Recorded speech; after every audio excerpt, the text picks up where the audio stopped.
Hi folks, welcome back. Today we're going to be talking about this 1968 Plymouth VIP. So stick around and maybe we'll learn a little bit something about this big old C-body Mopar.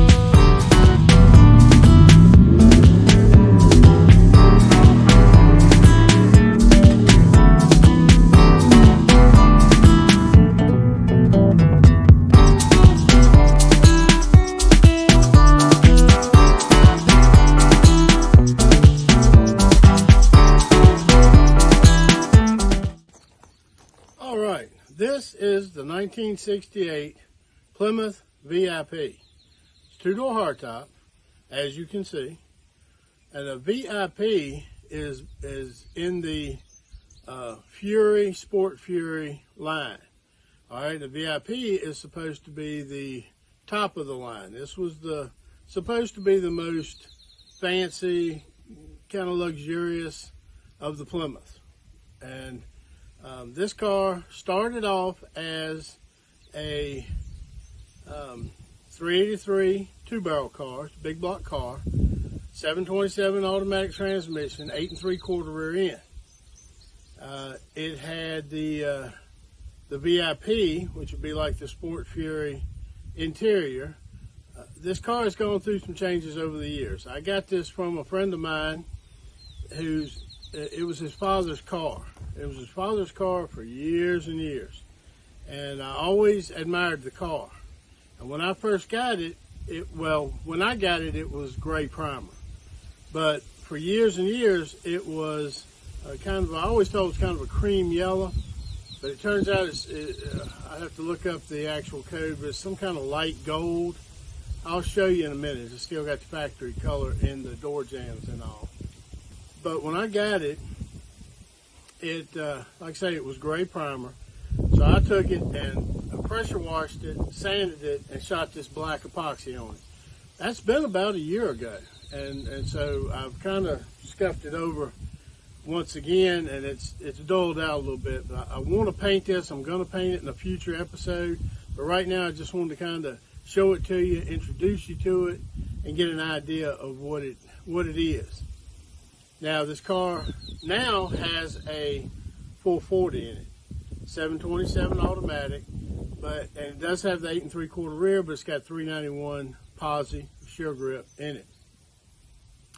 A friend of mine that I got it from, whose father owned this car, when his father passed, he got the car. Well, he sold his Barracuda. Excuse me, I think it was I want to say it was a 72 or 73 Barracuda. So that means it was a 318 car to begin with.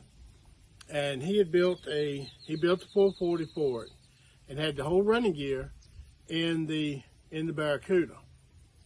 Well, from what I understand, the fella came along and wanted to buy the body of the Barracuda, but already had a running gear to put in it. So my friend took the running gear out of the Barracuda and put it in this car. Now, what he had in the Barracuda, he had built the 440, and I guess he went through the transmission. Although 727 is tough anyway, but he did put a stall in it because he put a big cam in the engine, and like I say, he put 391 shear grip in it. So this big car was kind of set up like a drag car.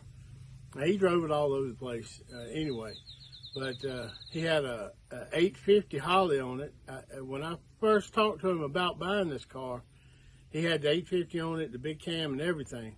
And I made him an offer, but we couldn't really get together on it. And he ended up putting it back in the backyard. And he called me a few years later and said, "Mark, you still interested in that car?"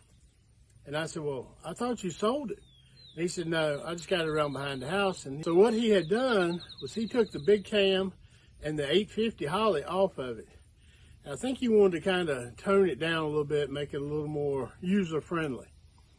So he put more of a stock 440 cam in it, and I think a 650 Edelbrock, I think. Well, anyway, apparently he got a hold to one of those Chinesium cams, and he said it ran good for about 2 hours, and then it wiped the cam lobe out. And after all that and all these years of messing with it and fooling with it, he wanted to move on, do something different. And he knew I always liked it, and I'd made him offer on it before. So he called me up and said, if you want it, come get it. This is what I'll take for it. And so I didn't even argue with him. He gave me a good price. I'm not going to say what it was, but it was a good price. And I got it. I bought it from him. And he even threw in the old 383, not the factory engine, but one that they had in it after the factory engine, and a 440 HP engine that he had. It was actually kind of at the edge of the woods, covered up in a tarp and all that. So I got 2 big block engines and this car. And I've tinkered with it a little bit, but I haven't done everything I want to do, obviously. I hadn't really gotten started on it other than sanding it and shooting epoxy primer. Now, I did order a Clay Smith cam for it, cam and lifter set. And I talked to him at Clay Smith. I told them what happened, what I just told you. And they told me, they said, Mark, you install this cam, and they say they recommend degree in it. But they say you install this cam, it won't wipe the lifters out, it won't wipe the cam out. So they pretty much guarantee that. It's all made in America, it's good quality. I haven't put it in yet. But when I do, I'll bring you along. But see, I don't want to just put a cam in it, because since it wiped the cam out, I want to pull the engine and pull it all the way apart and check everything. Make sure there's no bearings messed up or anything. It seems to be doing okay now. And he told me that when it did that, he dumped the oil out of it, took the filter off, cut it open. He said he didn't see any metal in it. And he changed the oil, and then he ended up selling it to me. So he told me all this stuff. So that's why I don't want to run it. I've run it a little bit from the shop, from when I primed it to down here. But what we're going to try is go ahead and put a battery in it and see if I can get it to crank. Last time I tried it, didn't really want to crank, but y'all know how my batteries are. They're pitiful. So I'm gonna try to pull a little gas in it, get it to crank and run. And then we'll talk about more of what I want to do to this. Now, I did decide about, I don't know, a month ago maybe. Actually, it was a little before a month ago, because I've been doing these videos for about a month and a half now, as to this point. I was going to paint it kind of a cream yellow. The paint and everything's gotten so expensive now that I decided to go with just not a factory color, but just a custom color. That was very yellow. So I thought, well, I can mix a little white in it, tone it down, get it the way I want it. I haven't totally decided against that, but I really would like to shoot it the original color. But it's just going to cost so much more to do that. And I'll show you the original color in just a little bit. But that's something I do want to do. Is it really doesn't need any body work. It's got a couple little spots of rust trying to bubble through on the back quarter. I can fix them, no problem. And it's already got all the chrome off of it where they've been working on it some. So yeah, I wanna shoot some paint on it when I get to that point. Hopefully that'll be this year. If not, it will be next spring. But we'll see how it goes. But I want to show you some more about this car, talk to you a little bit about it, and just get you familiar with it. So let me get you in here and show you a few things about it. The factory color, the engine, and the interior.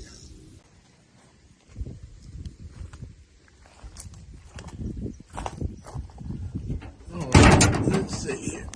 All right, here is pretty much the factory color. That looks mighty cream yellow to me, but I've got another car that was a factory cream yellow. It was very close to this. I actually need to check the color code, but I don't think it was this. I think it is the other car I'm talking about. I'll introduce you to that one later. But this is the 440. Now I think he ended up, when he redid it, I think he ended up shooting it with a a 318 blue. I don't think that's a Ford blue. This engine should be, in this car, any big block in this car, should be a turquoise. Not just a blue, but more of a greenish blue. That would be the factory color on it.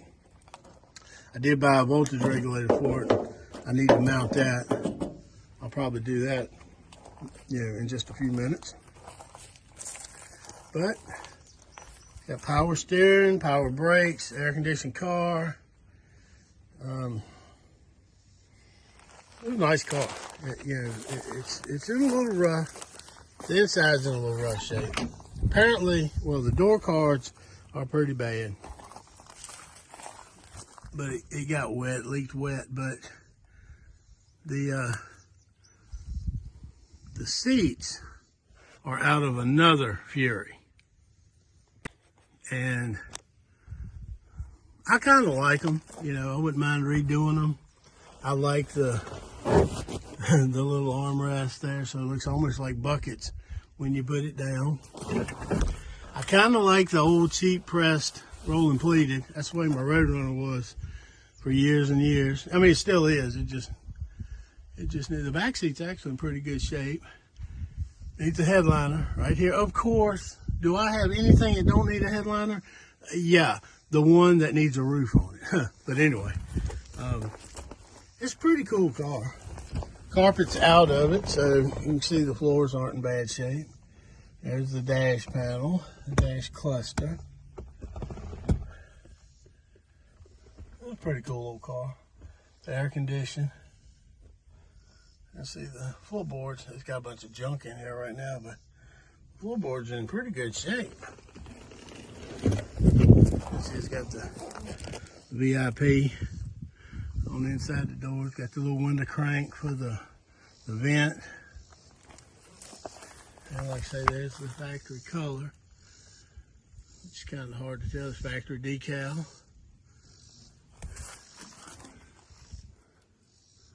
There's the other little plate.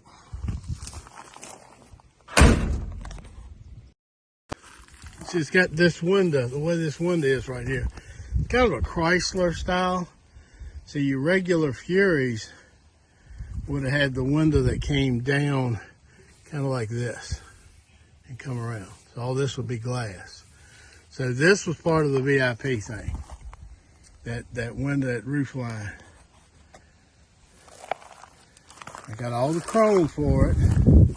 Pretty much all the chrome. I haven't checked everything. It's supposed to have chrome down the side, chrome on the back. But all that's back here. I just sprayed this lock with some lube. PB Blaster, I think. I mean, all this back here is chrome. I covered it up when I primed it so it wouldn't spray in. Got some wall spin here too. So I wouldn't spray in where it's open.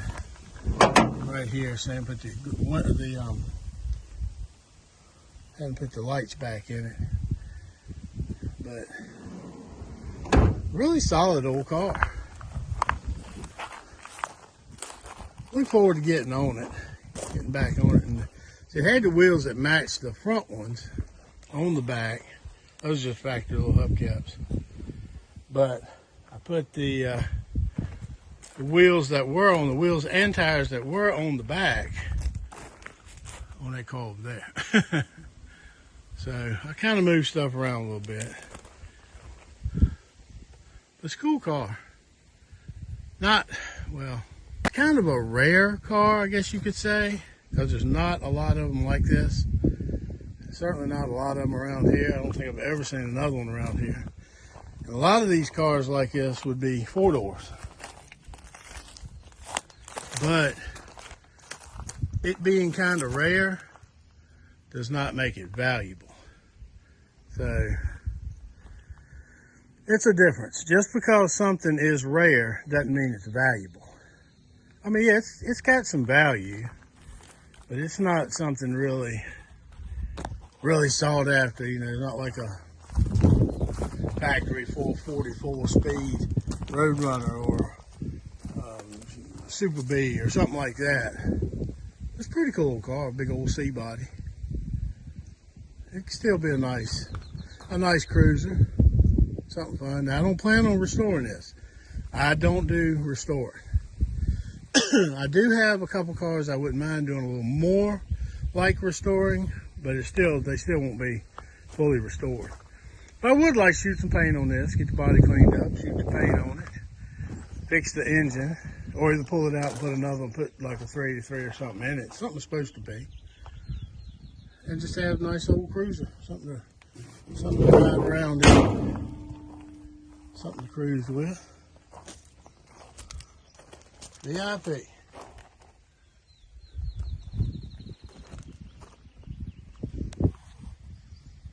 Probably, if I keep this, which I plan to, if I keep it, but like an old friend of mine used to say, I ain't married to it, but I might keep the 440 in it. I still got to pull it out and go through it and all, but it'll either be the 440 or a 383 in it. The 727, the stall, because no matter what I put in, I'm probably going to put a pretty good cam in it. I kind of like that. But I don't think it really needs the 391s. So 8 3/4, they're real easy to change. I have a set of 323s, sure grip. That might be a little much for it too. Or I might pull the gears out of the white car, the white Plymouth, it's 8 3/4, and they're like a little above a 300 gear ratio, like a 290 something. I said before 294, it was 294, 297. I don't know. It's just above a 300 gear ratio. That wouldn't be bad in this car, because this ain't gonna be a race car. I mean, this thing's heavy. This thing weighs like 4,000 pounds. So she's kind of a hoss, and it'd be a good cruiser. Have a little kick to it when you want to get on it. But it doesn't have to have all that racing stuff in it. But we'll see how it goes. All right, well, I actually have so much more information on this car that I'm going to make this a two-parter. So I appreciate you watching this. This is part 1. I'm going to drop part 2 right after this. It might be an extra day, but that'd be it. I'm not going to wait till next week. So please hang around, stick around, watch that one. Like, comment, share, and please subscribe. And in just a few minutes, I'll see you at the shop.